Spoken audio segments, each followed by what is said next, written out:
Graça e paz, amados e amadas, estamos em Números capítulo 13 e aqui nós vamos ver quando os espias vão o quê? Verificar a terra de Canaã e também depois o relatório que eles trazem disso.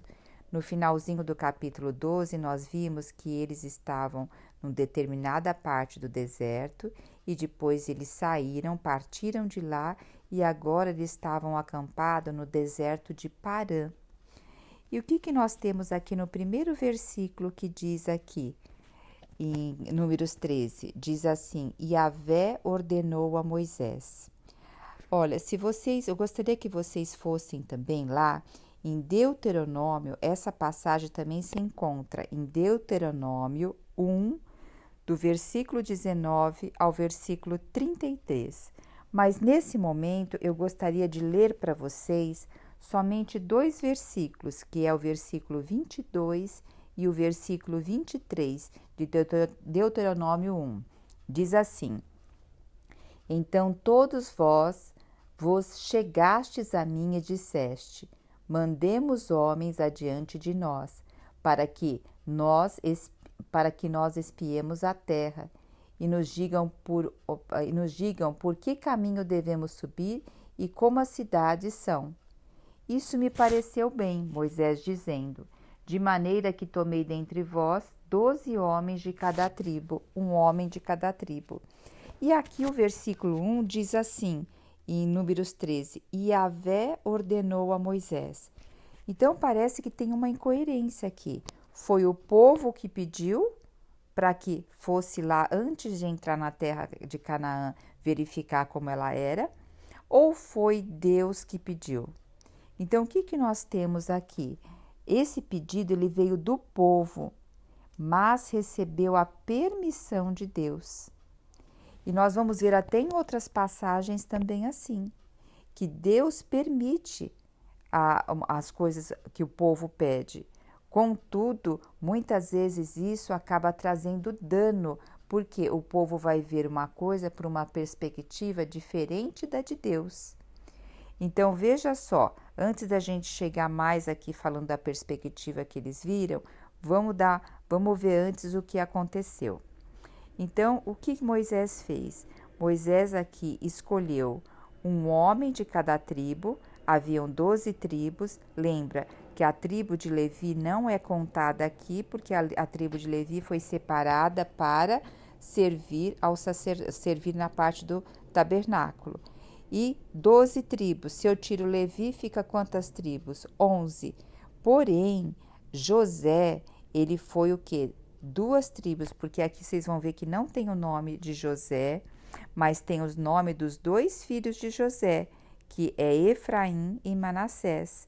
Então, por isso que ficaram aqui 12 tribos. Então, vamos ver aqui no versículo 5, ou melhor, versículo 4, diz aqui, são esses os seus nomes. Então, vai falar o nome de cada tribo e vai falar o nome de cada um que foi escolhido como espia para ir verificar lá como era a terra de Canaã. Porque o povo estava indo para onde? Para a terra de Canaã, a qual o Senhor prometeu dar ao povo. Então, antes de entrar na terra de Canaã, eles foram lá verificar como ela era. Então, aqui da tribo de Ruben, a gente tem quem foi. Da tribo de Simeão, também a gente tem quem foi. E quem eu quero destacar aqui? Eu quero destacar 2 tribos. Da tribo de Judá, nós temos Calebe, filho de Zefoné. Quem era Judá? Judá, todos esses aqui são filhos de Jacó, né? Lembra que Ruben, ele perdeu a primogenitura por ter coabitado com a concubina do seu pai. Simeão, por ser homem violento. Então, quem ficou com a primogenitura foi Judá. Então, por isso que eu quero destacar esse nome. E lembrando também que Cristo veio da descendência da tribo de Judá, tá? E outra tribo que eu quero destacar aqui está no versículo 8, que é a tribo de Efraim. Então, aqui fala no versículo 8, da tribo de Efraim, Oséias, filho de Num. Efraim era filho de José. E Oséias, nós vamos ver aqui no versículo 16, dá uma olhadinha no versículo 16. Diz assim na parte B do versículo 16: E Moisés deu a Oséias filho de Num, o nome de Yeshua, que significa Josué. Para nós aqui, quando a gente olha Oséias para Josué, parece que é muito diferente o nome, mas eu quero dizer para vocês que não é muito diferente não, porque aqui, olha, Oséias é que para nossa tradução é diferente, mas para o hebraico é um nome parecido, mas eu quero dar o significado para vocês, olha. Oséias significa Deus é salvação. Não, deixa eu ver, eu errei aqui. Oséias simplesmente significa salvação. E aqui o nome dado por Moisés a Oséias, que foi Josué, significa Deus é salvação. Então, o nome de Oséias era simplesmente salvação. E quando Moisés dá o nome de Josué, aí significa Deus é salvação. E Josué é o mesmo nome dado também na tradução, porque é Yeshua, que também significa Jesus. Então, nós vamos ver mais para frente que Josué também é uma simbologia, é uma figura de Jesus. Então, fica com essas duas informações que mais para frente, principalmente no capítulo 14, a gente vai ver uma diferença nisso, tá bom? Por que o versículo 14? Porque ele é a continuação a continuação da manifestação do povo quanto ao relato do que eles trazem sobre a terra de Canaã, tá? Então, veja só, então Moisés enviou eles para verificar lá como era a terra de Canaã. E aqui diz no versículo 17, subi pelo Neguebe e atravessai a região montanhosa.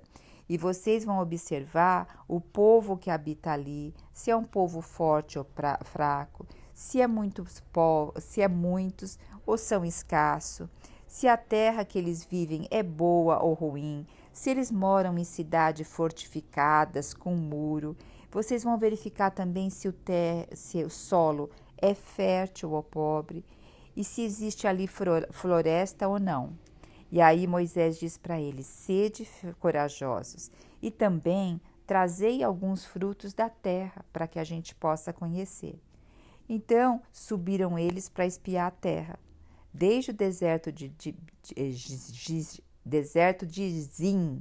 Nossa, que complicadinho para mim foi agora. Desde o deserto de Zin até Reobote. E aí eles subiram, mais ou menos, se calcula que foi uns 450 metros. E ali eles chegaram ali na parte do sul, que chegaram na parte de Hebron, a parte do sul ali de Canaã. Então, o que eles chegaram ali num vale chamado Eshol, e o cacho de uva ali era enorme. E eles eles cortaram esse cacho de uva para levar depois. E precisava de 2 homens para carregar um cacho de uva. Então, você imagina como essa terra realmente manava leite e mel. E que também colheram romãs e figos. Quando fala que Canaã mana leite e mel, nos dá um contraste, nos mostra um contraste quando Deus falou para Adão que da terra ele teria que trabalhar muito com o suor do seu rosto para que a terra produzisse algo, que a terra ia produzir carbos e abrolhos, ervas daninhas, né? E ele precisaria trabalhar muito. E aqui está falando que é uma terra que mana leite e mel. Então é uma terra de fácil, assim, que não é fácil cultivo, a bênção de Deus está ali na terra, né? Por isso ela se torna o que? O que planta dá, né? Agora vamos ver, e olha, essa era a terra para onde o Senhor estava mandando o povo. Agora vamos ver a partir do versículo 25, qual foi o relato desses espias. Então diz aqui no versículo 25, ao cabo de 40 dias eles retornaram. Você vê como esse número 40, ele é bem significativo na Bíblia, é um espaço onde tem provação, onde tem crescimento, ou pode crescer, ou pode se tornar derrotado, porque lembra do Senhor ali, quando ele foi levado para o deserto e tentado? Houve tentação, mas ele o quê? Venceu pela palavra do Senhor. Então, vamos ver aqui qual o relato deles de 40 dias. Então, eles vieram a Arão e a Moisés e a toda a comunidade ali de Israel para prestar esse relatório. E ali o que eles falaram? Olha, nós fomos à terra que nos enviaste. Na verdade, é terra onde também emana leite e mel. Realmente, olha os produtos da terra que nós trouxemos. Então, o povo deve ter ficado maravilhado com aquele cacho de uva. Mas olha os que eles dizem aqui no versículo 28. Contudo. Sabe, quando a gente está falando algo, a gente fala coisas assim positivas, depois a gente fala, olha, mas. Quando eu falo mas, quando eu falo contudo, quando eu falo assim, olha, entretanto, eu estou bem dizer anulando o que eu falei anteriormente. Então vai uma dica. Principalmente quando a gente estiver conversando com outras pessoas e a gente fala, é bom isso tal, mas a gente está desvalorizando aquela primeira parte que nós falamos. Nós podemos acrescentar uma dica, né? Olha, é bom tudo e também existe isso, isso, isso. Eu não estou desvalorizando o que eu estou falando quando eu coloco e também, tá bom? Mas aqui o povo tinha essa intenção mesmo, de agora desmerecer a parte boa. Aí eles disseram assim, o povo que habita lá, ele é poderoso, as cidades são fortificadas, muito grandes, e também vimos descendentes de Enaque. Enaque era um povo que era acima da estatura, era um povo que eles chamavam de gigante.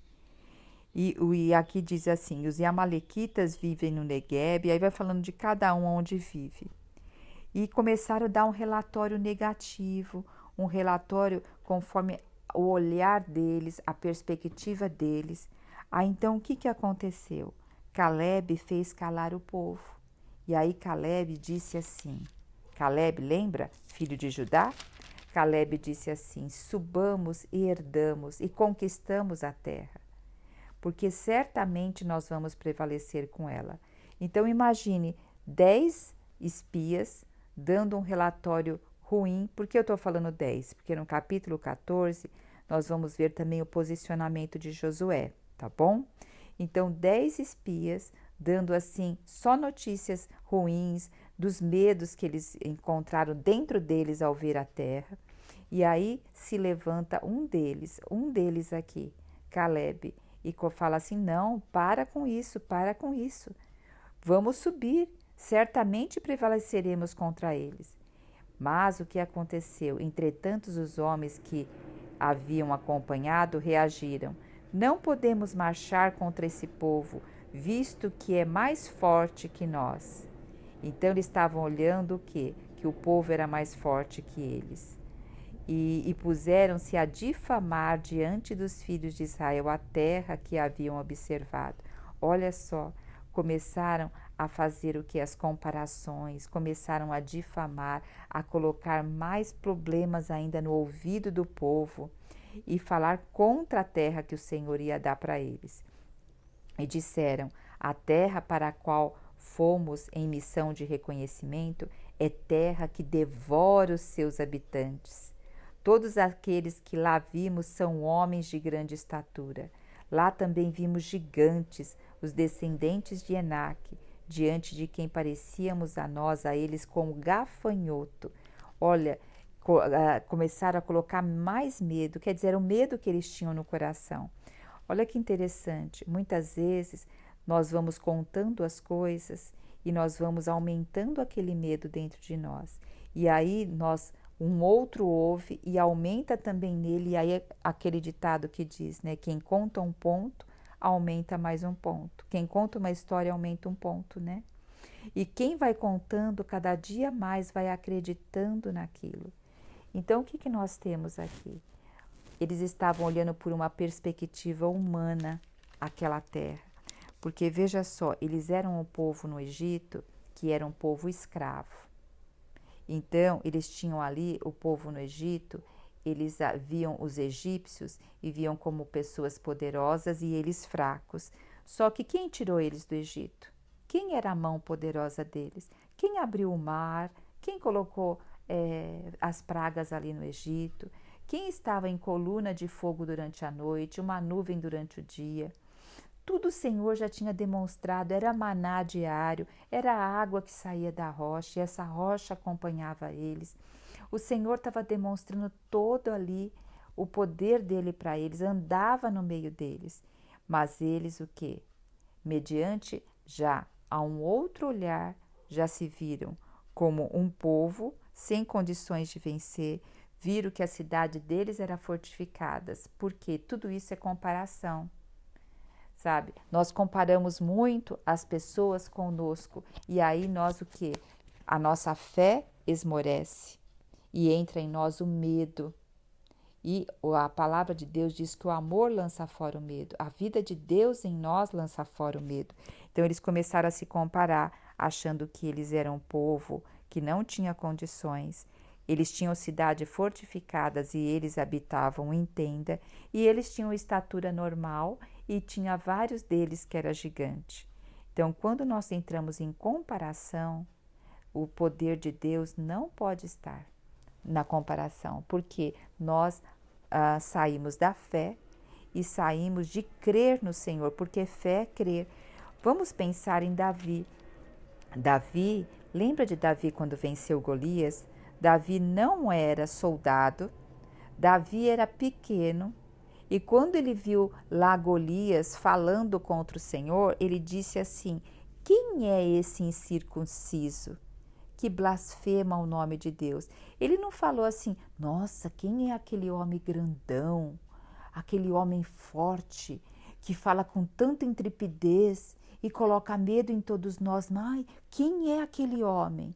Não, ele diz: quem é aquele incircunciso? Quem é aquele que não teme a Deus? Quem é aquele que não tem aliança com Deus? Quem é aquele que não tem a presença de Deus e ainda fala mal de Deus? Então ele não estava olhando para a estatura de Golias, ele não estava olhando para a força de Golias e nem a forma de abordagem de Golias. Então eu quero te perguntar, minha irmã, meu irmão, de que forma você tem olhado para a vida? Qual a perspectiva que você tem olhado?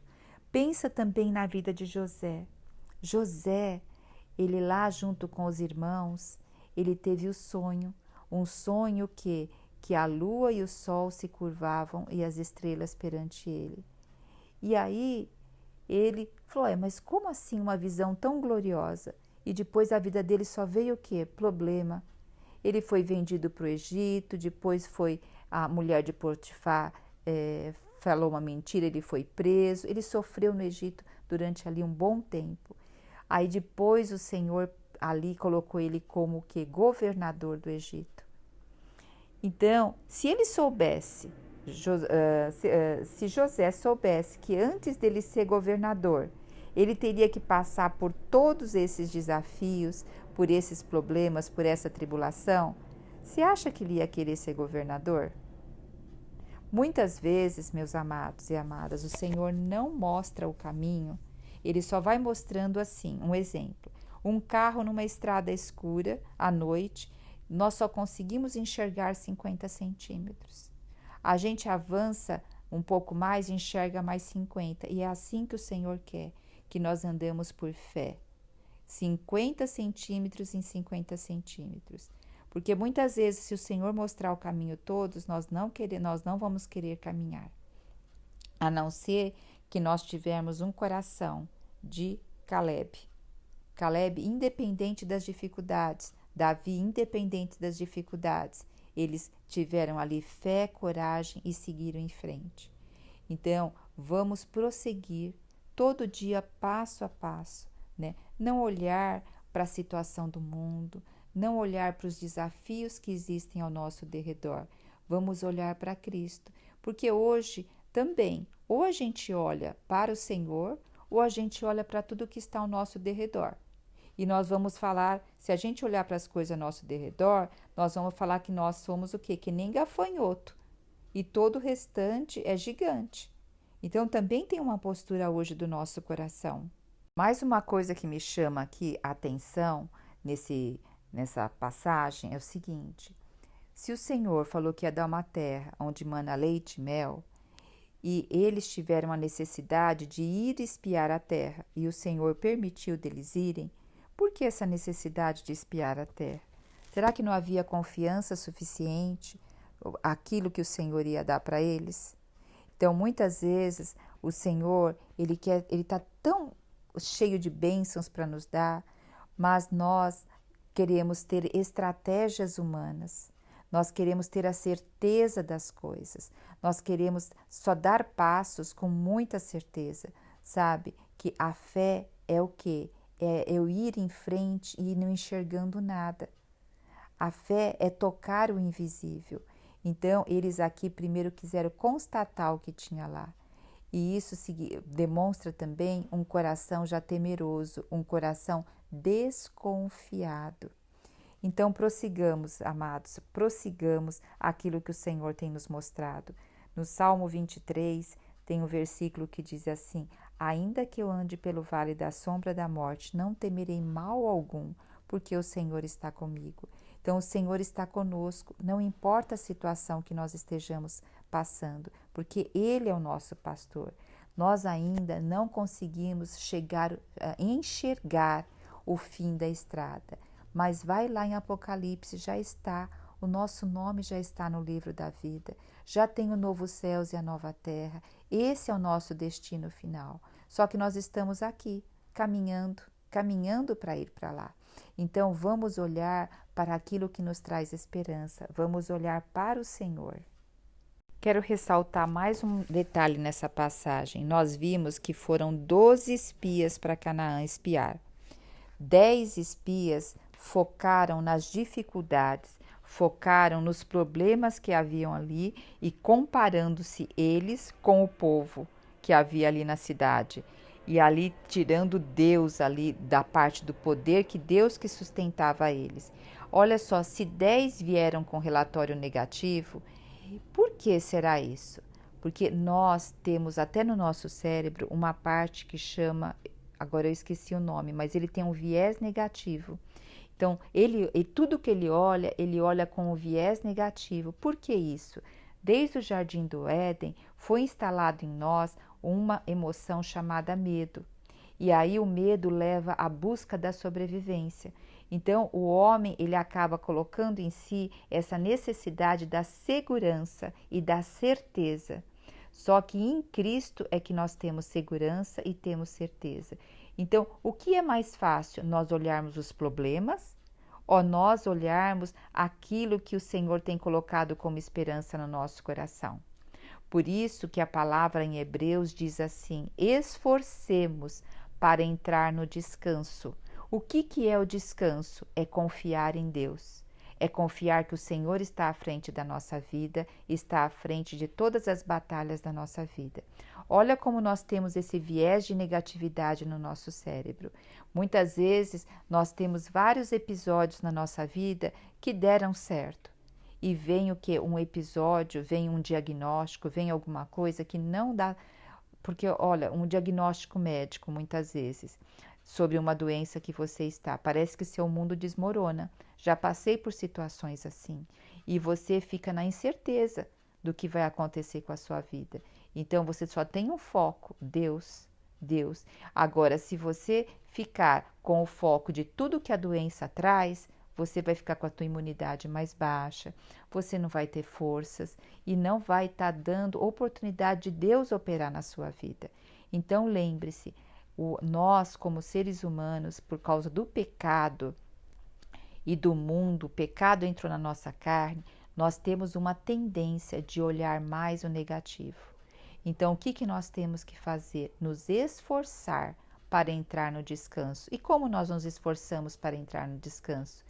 Tendo um relacionamento íntimo com o Senhor, tendo realmente uma conversa íntima, conhecendo a sua palavra, orando, apreciando estar na presença do Senhor e ouvir o Senhor, porque a nossa tendência é pedir as coisas ao Senhor, mas se assenta, ou antes da sua oração, ou depois, assenta e fica em silêncio e fala: Senhor, eu quero somente te ouvir. Eu ouço muito o Senhor por meio da palavra. Então, conforme eu vou ruminando a palavra, vou lendo, muitas vezes eu leio um capítulo e fico um dia inteiro meditando naquele capítulo. E o Senhor vai falando comigo, e ali eu vou orando e vou ouvindo o Senhor. Eu falo: puxa, Senhor, realmente eu também tenho tido tais atitudes. Purifica meu coração. Eu quero ter um coração de mais ver segundo a perspectiva de Caleb. Mesmo os problemas estando aí, eu quero olhar para Cristo. Então vamos começar a esforçar-nos para entrar no descanso? Aleluia! Jesus Cristo é o nosso Senhor.